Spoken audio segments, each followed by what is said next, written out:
l'augmentation des retraites et des pensions. Tous les retraités ensemble dans l'action, aujourd'hui à Paris et dans toutes les grandes villes de France. C'est une vie très difficile.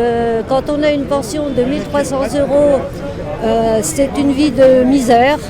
Parce que quand il faut enlever 750 à 800 € de dépenses incompressibles, loyer, impôts, électricité et encore en se chauffant très peu, on n'a plus grand-chose pour se nourrir, s'habiller et pas grand-chose encore pire quand c'est les loisirs.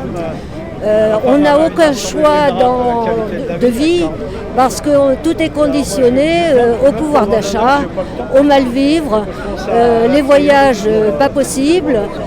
Donc une vie qu'on était loin d'imaginer quand on était en activité, on espérait pouvoir vivre convenablement sa retraite. On fait partie de couples où on a encore 2 retraites de ce qu'on appelle le baby-boom des années 50, avec des retraites encore correctes et le plein emploi. On a beaucoup d'amis retraités qui ne sont pas dans cette situation. Mais même nous, qui ne sommes pas encore au premier niveau des difficultés, on s'en rend compte quand même. Blocage des retraites. On nous pique 0,3% pour l'autonomie. D'ailleurs, on ne sait même pas si ça va encore dans la caisse adéquate, mais ça, c'est encore autre chose. Et les charges en général, elles augmentent. Donc, quelque part, sous une forme ou une autre, notre pouvoir d'achat, il régresse. Mais alors, ce qui est plus dramatique encore, parce que on n'est peut-être pas les plus touchés pour le moment, encore que ça y vient petit à petit. Mais mon épouse est au Secours populaire. Moi, j'ai des copains qui sont au Resto du Cœur. Un copain me disait sur Noisy, 15% de plus de retraités au Resto du Cœur. Et au Secours populaire, alors quand elle me raconte les situations, alors c'est pas que des retraités, il y a aussi des personnes de toutes catégories, mais c'est catastrophique. Je me demande comment ils arrivent encore à manger, à survivre.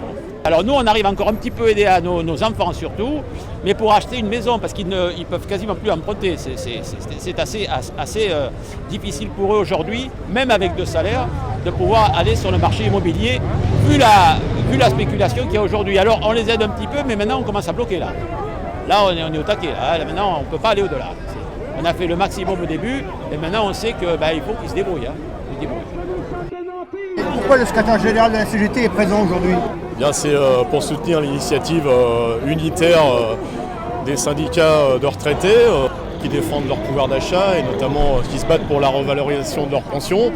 Le gouvernement et le MEDEF veut faire payer les retraités pour financer les retraites, alors qu'ils ont cotisé toute leur vie. Donc c'est pour montrer l'engagement de toute la CGT derrière les retraités.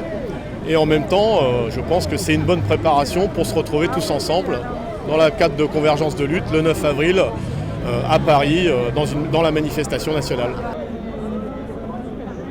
Nos pensions, augmenter nos pensions, nos pensions, augmenter nos pensions.